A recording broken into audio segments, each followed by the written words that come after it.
Mm. Good morning, everyone. I'm Vinitha, working as an associate professor in the Department of Electrical and Electronics Engineering, R&D Engineering College. Today, I'm going to explain about load flow solution by Gauss-Seidel method. And as I explained in the last video, that we have various iterative process. One is Gauss-Seidel, and the second one is Newton-Raphson method. So it is an iterative algorithm for solving a set of nonlinear equations. So let us see the procedure to calculate the for various quantities like P, Q, magnitude of voltage, and del, etc. Let us have the basic equation Pi minus J into Qi, that is equal to Vi star into Ia. And we can rewrite the expression as Pi minus J into Qi, that is equal to Vi star into, we need to substitute the value for I. And Ia is equal to sigma k is equal to 1 to n Yik into Vk. And here I have substituted the value. And next step, from this we can calculate the value of Ia. So where Ia, that is equal to, from this equation, we need to expand this equation. That is, we have to substitute I is equal to I and K is also I. If you substitute K is equal to I, we can rewrite the expression as Ia is equal to Yia into Vi plus sigma K is equal to 1 to n. And here K is not equal to I because we have taken this term outside. So here K is not equal to I. Yik into Vk. Therefore, from this we can write Yia into Vi, that is equal to Ia minus this term. And therefore we can write Va is equal to 1 by Yia into Pi minus J into Qi divided by Va star minus sigma k equal to 1 to n Yik into Vk, where the value of I that will vary from 1 to n except the slack bus. Here I represents number of buses. Initially, we need to assume the values of initial bus voltages. Here, the initial bus voltages are taken as Vi old, or we can mention as Vi O also. Vi old, V2 old, till Vn old, and for the new bus voltage can be represented by V1 new, V2 new till Vn new. And from this, we can write the expression for Vi P plus 1. That is for the number of iterations we have to take, and P represents number of iterations. We have to substitute the value for P.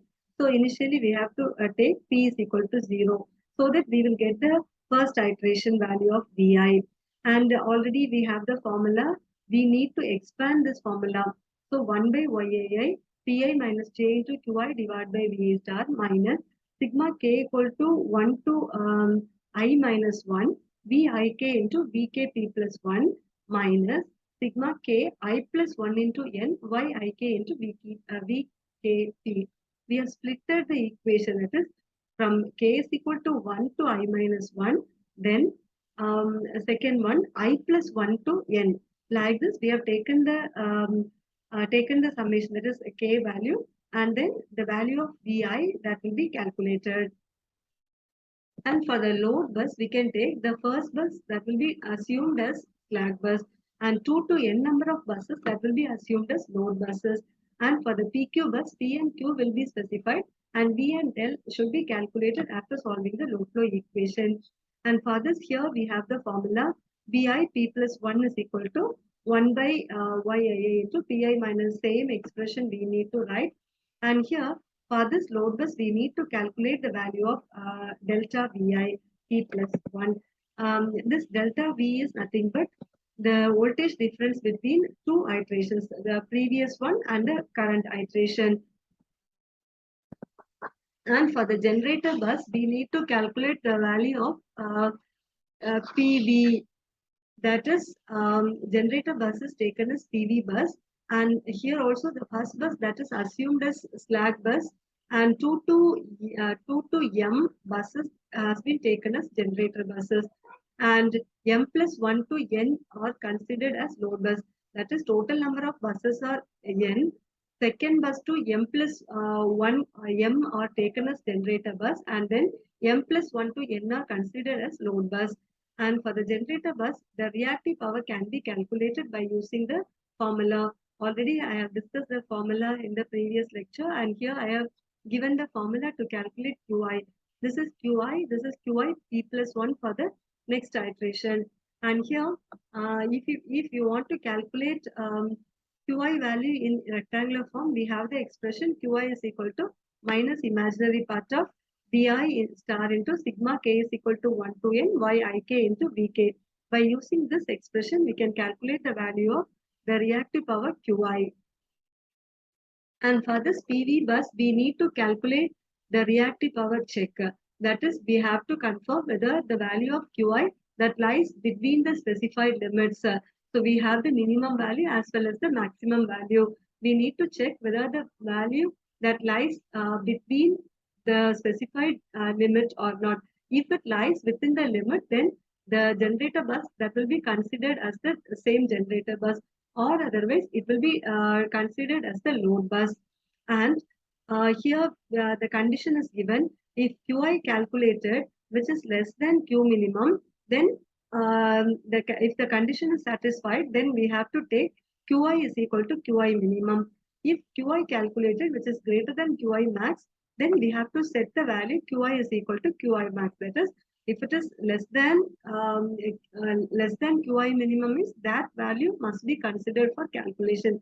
If it is greater than Qi max means, then that value must be considered for the calculation purpose, maximum value. Then we need to calculate the line flows and the transmission line losses. So for this transmission line, pi equivalent circuit is drawn and the corresponding voltages, currents, and admittances are specified here. And here two buses are there, ith bus and jth bus. Ij is the current from the ith bus towards the jth bus. Iji is nothing but the current from the jth bus towards the ith bus. And I naught is the value of the current with respect to the ground, and similarly yi naught and yj naught. And here the current and the power flow formulas are specified here. This is the current calculated from bus I, and this is the current equation from the jth bus. Here Ij is equal to IL plus I naught. Here this Ij is the total current. It is split into I naught into IL, and here we can substitute the value for IL and I naught so that Ij can be calculated. And we know the formula for Sij. S is equal to V into I, and here it is Vi into Ij star. So for this, if we substitute the formula, and we can calculate the value for Sij. Similarly, from J to I, if the power flow is from J to I, we can write the expression for Iji and Sij. And the total power loss can be written as Sij, that is equal to Sij plus Sji. By using this expression, we can calculate the total power loss in the transmission line. And let us see the algorithm for Gauss-Seidel method. So initially, we have to form Y-bus matrix. Then we have to assume Vk is equal to Vk specified angle 0 for all the generator buses. That is except slack bus, we need to assume the voltage for all the generator buses, and for the load bus, we have to assume Vk is equal to 1 angle 0 degrees. That is equal to, in rectangular form, we can write 1 plus J0 for all the load buses. Next, after assuming the initial voltages, we have to set the iteration count. Initially, we can set iteration count as 1. Then we can set the bus number. I is equal to 1. And I refers to the generator bus. If it is a generator bus, we can go to the next step, that is 7B, to calculate the generator parameter. So for generator bus, we need to calculate the value of Q, and we have the formula here to calculate the value of Qi. Qi is equal to minus imaginary part of this Vi star into sigma k equal to 1 to n yik Vk. From this, we can rewrite the equation for Qi calculated. Then we have to check the condition for Qi, whether the value of Q that lies within the limit or not. If it lies within the limit, then the bus that will be considered as the generator bus, or otherwise it will be considered as the load bus. And then If it is not a generator bus, we can go for next step. That is, we can go for next step 8. That is, we need to check whether it is a load bus or not. If it is a load bus, then we can calculate the value of VI, that is bus voltage. For the bus voltage VI P plus 1, we can have the formula 1 by YIA into PI minus J into QI divided by VA star minus sigma K equal to 1 to I minus 1 YIK VK P plus 1 minus sigma K plus 1 K plus 1 to N YIK VK P. And if you want to calculate VI new, then we have to rearrange. That is, we need to rewrite the expression with respect to the new values, and then we have to calculate the value of VI new. And then again, we need to check whether it is a slack bus or not. If it is, if the conditions are not, if the conditions are not satisfied, then we have to increment. If we have to again go to the previous step 7, or otherwise, if the condition is satisfied, then we have to increment the bus count by 1, and again go to step 6. Then after calculate this process, that will be repeated until the system get converges. Now we need to calculate the value of VI for two successive iteration values. VI new minus VI old, that is less than the tolerance. This condition we have to check. If this is satisfied, then we need to go to step 12. Uh, uh, that is, we need to compute the slack bus power and line flows.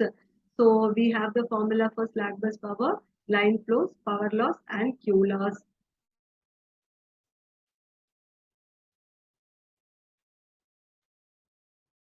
And then after calculating this slack bus power, if the iteration, that is after all the iterations, if the conditions are satisfied, then we can stop the execution. And here in the load bus, we can calculate the value of new voltage. The formula is nothing but old V old plus alpha into V new minus V old. Here the acceleration factor is included for the faster convergence of the system. And then here the value of alpha that ranges between 1.3 to 1.7. Okay. And the voltage accuracy in VI and Li is in the range between 0.0001 to 0.0005. So this is the procedure for Gauss-Seidel method. So for this Gauss-Seidel method, first we have to assume the initial voltages for all the buses. Then we need to check whether it is a generator bus or it is a load bus or it is a slack bus. And if it is a generator bus, we need to calculate this QI. And if it is a load bus, we need to calculate this VI. And for a generator, for a slack bus, we need to calculate this slack bus power and line flows. So this is the procedure for Gauss-Seidel method. Thank you.